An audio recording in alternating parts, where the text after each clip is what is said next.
warahmatullahi wabarakatuh. Baiklah, saya akan menerangkan tentang cara menghitung kebutuhan nutrisi pada pasien. Menghitung kebutuhan nutrisi ini merupakan salah satu dari keterampilan klinik KK3 pada Fakultas Kedokteran Universitas Andalas. Nah, untuk menghitung kebutuhan nutrisi itu ada 3 tahapan. Yang pertama persiapan, kemudian menghitung kebutuhan nutrisi itu sendiri, dan selanjutnya yang terakhir adalah monitoring evaluasi. Nah, untuk tahap persiapan itu yang harus kita persiapkan dalam menghitung kebutuhan nutrisi adalah yang pertama alat. Kemudian alat ini berupa yang paling penting adalah alat tulis, kemudian kalkulator, kalau ada tabel IMT. Tapi kalau tabel IMT-nya tidak ada, tidak masalah, karena nanti bisa kita hitung sendiri. Kemudian salam dan memperkenalkan diri. Ini sangat penting karena kita harus sebagai dokter harus memperkenalkan diri kepada pasien. Kemudian selanjutnya adalah menyampaikan tujuan dari tindakan kita. Pada kesempatan ini tujuannya adalah menghitung kebutuhan nutrisi.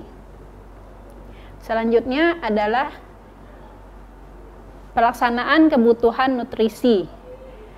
Nah, dalam pelaksanaan perhitungan kebutuhan nutrisi itu ada 4 tahapan.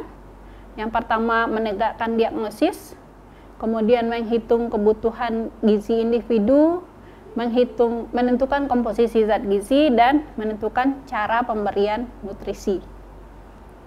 Selanjutnya untuk menegakkan diagnosis ada 3 diagnosis yang harus kita tegakkan, yaitu yang pertama diagnosis klinis, diagnosis antropometri, dan diagnosis metabolik. Diagnosis klinis yaitu diagnosis yang berdasarkan penilaian klinis pasien, apakah pasiennya hipertensi, diabetes, dan sebagainya. Kemudian diagnosis antropometri itu berdasarkan perhitungan indeks massa tubuh pasien. Selanjutnya diagnosis metabolik itu berdasarkan hasil laboratorium dari pasien. Nah, kalau untuk diagnosis klinis itu biasanya langsung diberikan atau ditegakkan oleh dokter penanggung jawab pasien atau DPJP. Nah, selanjutnya yang kita lihat adalah diagnosis antropometri. Itu kita hitung berdasarkan penilaian indeks massa tubuh sesuai dengan klasifikasi WHO Asia Pasifik. Kita pakai WHO Asia Pasifik karena untuk Indonesia kan terletak di daerah Asia Pasifik. Nah, interpretasinya ada 5. Yang pertama gizi kurang atau underweight, kemudian normal, overweight atau kelebihan berat badan, dan obesitas tingkat 1 dan tingkat 2. Nah, ini kita pakai nanti dalam menentukan kebutuhan nutrisi pasien. Selanjutnya untuk diagnosis metabolik. Diagnosis metabolik itu berdasarkan hasil pemeriksaan biokimia atau biomarker individu. Nah, untuk di rumah sakit itu biasanya sudah ada hasil pemeriksaan lab. Nah, dari situ kita bisa menilai untuk menegakkan diagnosis metabolik. Tapi kalau misalnya di praktek pribadi atau di FKTP yang laboratoriumnya terbatas, itu mungkin berdasarkan hasil pemeriksaan laboratorium sederhana. Nah, ini contohnya adalah albumin serum, itu dikatakan beresiko jika nilainya kurang dari 3,5 gram per desiliter. Kemudian limfosit, kolesterol, transferin, nanti juga termasuk di sini adalah gula darah, kemudian dan pemeriksaan labor lainnya. Selanjutnya setelah menegakkan diagnosis metabolik, diagnosis antropometri, nah selanjutnya kita menghitung kebutuhan gizi individu. Ada 4 hal yang akan kita hitung di sini. Yang pertama adalah menghitung kalori basal atau BEE, kemudian menghitung specific dynamic action atau SDA, Ini merupakan energi yang dipakai untuk metabolisme, untuk pencernaan, kemudian menentukan faktor stres, dan menghitung kalori total. Oke, dalam menghitung kebutuhan kalori basal atau KKB, itu paling sering digunakan di klinis adalah menggunakan rumus Harris-Benedict.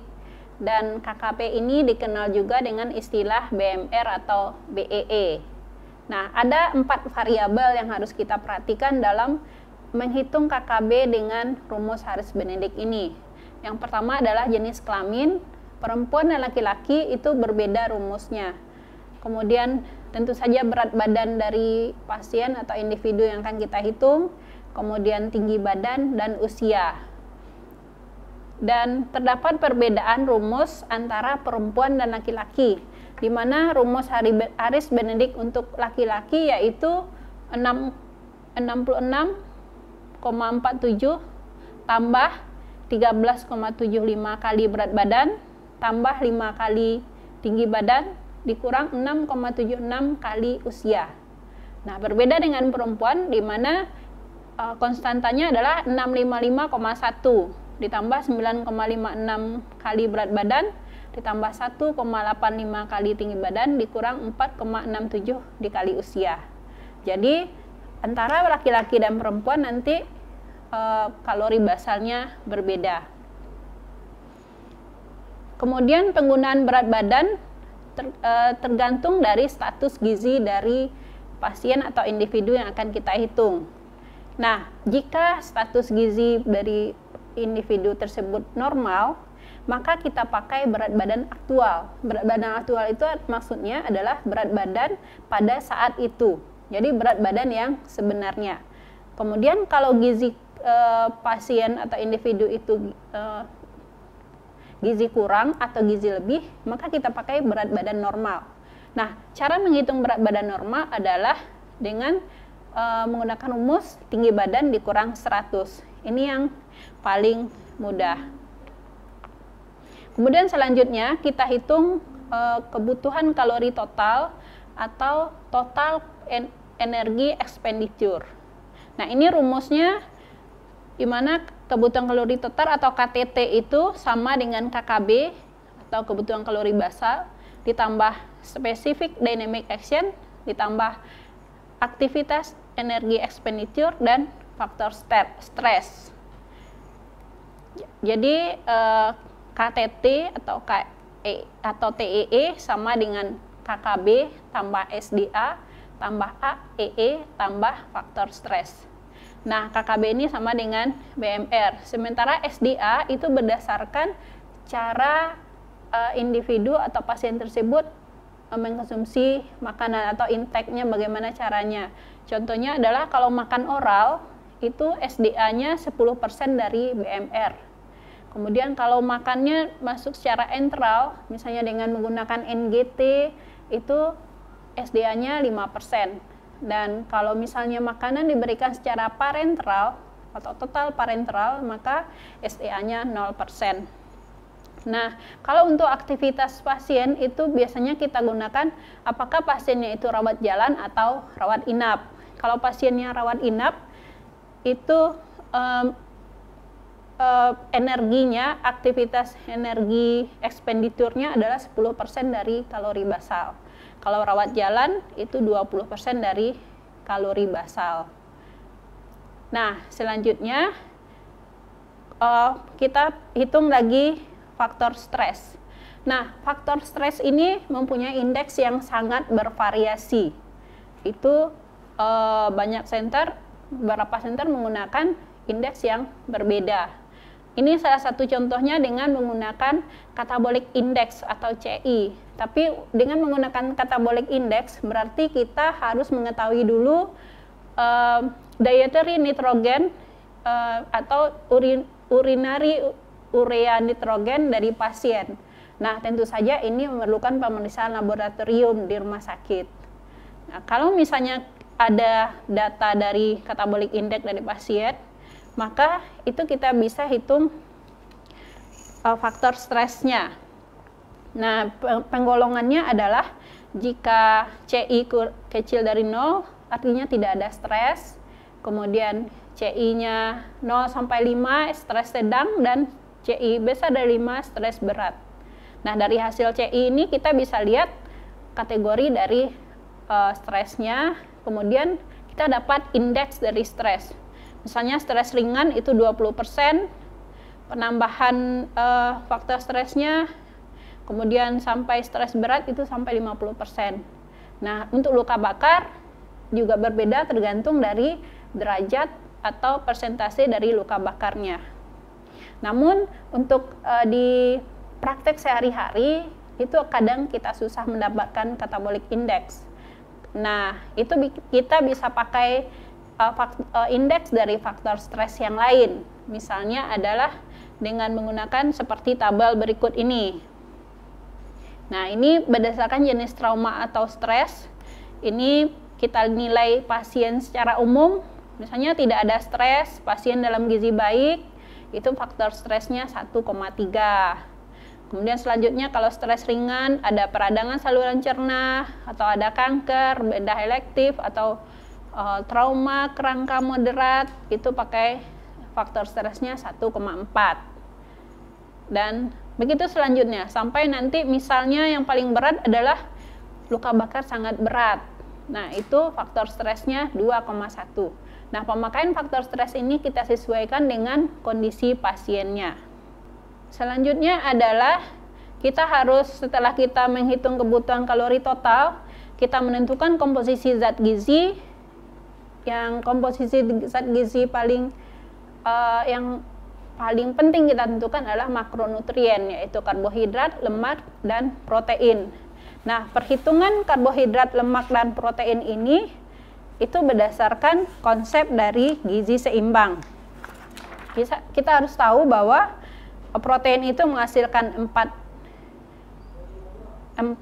kakal per gram protein, kemudian karbohidrat juga 4 kilokalori per gram, dan lemak 9 kilokalori per gram. Nah, setelah itu baru kita menentukan cara pemberiannya, apakah diberikan enteral atau oral atau parenteral. Nah, ini tadi yang menentukan komposisi zat gizi, di mana perbandingan karbohidrat dan lipid serta protein itu dengan perbandingan konsep gizi seimbang, yaitu karbohidrat 50-60%, kemudian lemak 20-30%, dan protein 15-20%. Nah, tapi harus kita ingat bahwa ketiganya ini harus 100%, tidak boleh lebih dan tidak boleh kurang. Selanjutnya, untuk kebutuhan protein, khusus untuk kebutuhan protein, kita harus perhitungkan juga dari fungsi ginjalnya, kemudian kondisi pasiennya bagaimana. Misalnya pada pasien sehat, itu kebutuhan proteinnya sekitar 0,8 sampai 1 gram per kilogram berat badan per hari, dan itu bisa meningkat pada kondisi stres. Dan mikronutrien juga kita perhatikan pada perhitungan kalori, di mana dalam komposisi menu yang kita susun harus ada vitamin, mineral, dan elemen mikro lainnya. Nah, kesalahan yang mungkin timbul dalam perhitungan kebutuhan nutrisi adalah yang pertama, menentukan faktor stres, karena tadi indeks faktor stres itu berbeda-beda, itu bisa menjadi kesalahan. Kemudian menjumlahkan energi totalnya juga mungkin ada kesalahan. Yang ketiga, menghitung komposisinya, mungkin berlebih atau kurang dari 100% jumlahnya. Nah, itu berapa kesalahan yang mungkin timbul. Oke, berikut ini ada contoh soal tentang cara menghitung kebutuhan nutrisi, yaitu soalnya seorang laki-laki usia 44 tahun yang merupakan pasien pengembalian dari rumah sakit untuk ke PPK 1 yang pasien rawat jalan. Nah, dari pasien ini didiagnosis menderita diabetes mellitus tipe 2. Nah, dari pemeriksaan didapatkan bahwa vital sign-nya dalam batas normal. Kemudian tinggi badannya 165 cm, berat badan 80 kg. Dan gula darah puasanya 245 mg per desiliter. Dan selanjutnya pasien ini dianjurkan untuk menurunkan berat badan. Dan perintahnya adalah buatlah perencanaan nutrisi pasien ini. Dan kebetulan pasien ini diketahui indeks kataboliknya adalah 4. Jadi untuk penyelesaian soal berikut, nah yang pertama kita lihat dulu, kita tegakkan diagnosis klinisnya. Jadi diagnosis klinis pasien ini adalah diabetes mellitus tipe 2. Nah, selanjutnya diagnosis antropometri. Dengan berdasarkan tinggi badan dan berat badan, kita bisa menghitung IMT pasien sehingga didapatkan IMT-nya adalah 29,38 kg per meter kuadrat. Dan ini merupakan status gizinya obesitas tingkat 1. Kemudian diagnosis metabolik dari hasil laboratorium tadi diketahui pasien menderita hiperglikemia. Perhitungan kalori basal itu kita menggunakan rumus Harris-Benedict untuk laki-laki, di mana rumusnya adalah 66,47 tambah 13,7 kali berat badan ditambah 5 kali tinggi badan dikurang 6,67 kali usia.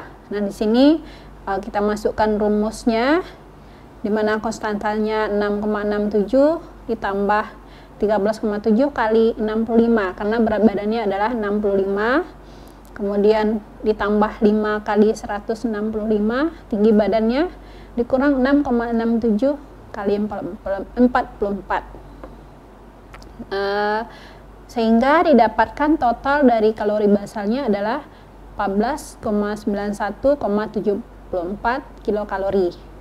Selanjutnya kita hitung kebutuhan kalori total, yaitu merupakan penjumlahan dari kebutuhan kalori basal ditambah SDA tambah AEE ditambah SF. Nah, KKB-nya tadi didapatkan 14,91 tambah 74. Nah, di sini masukkan SDA-nya 10% karena pasien makan secara oral. Kemudian indeks aktivitasnya karena pasien rawat jalan itu kita ambil 20% dari 1491,74. Kemudian stres faktornya karena kebetulan pada pasien ini diketahui katabolik indeksnya 4 termasuk stres sedang, kita ambil 30%. Nah, jadi penjumlahannya 1491,74 ditambah 10% dari 1941,74 yaitu 149,174 ditambah 20% dari 1491,74 yaitu 298,2 tambah 30% dari 1491,74 adalah 447,52.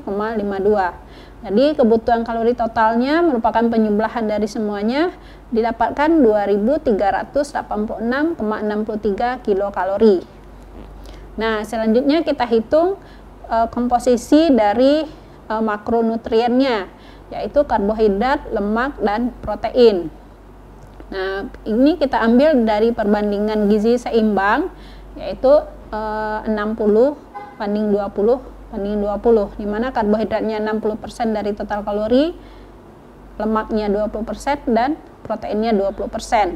Nah, perhitungannya adalah untuk karbohidrat 60% kali 2386,63 kilokalori didapatkan 1431,978. Nah, karena 1 gram karbohidrat itu 4 kilokalori, maka dibagi 4. Nanti hasil akhirnya adalah 357,99 gram. Untuk lemak 20% kali kalori total 2386,63 didapatkan 477,326 kilokalori, itu dibagi 9 karena 1 gram lemak itu 9 kilokalori. Jadi sama dengan hasil akhirnya adalah 53,03 gram. Untuk protein juga sama dengan lemak 20%, tapi karena densitas energinya berbeda, jadi 477,326 dibagi 4. didapatkan 119,33 gram. Nah, ini hasilnya dari perhitungan kebutuhan kalori pasien tadi. Didapatkan hasil akhir yaitu karbohidrat 357,99 gram, lemak 53,03 gram, dan protein 119,33 gram. Nah, begitu saja penjelasan saya tentang cara penghitungan kebutuhan nutrisi pada pasien. Selamat belajar dan semoga bermanfaat. Assalamualaikum warahmatullahi wabarakatuh.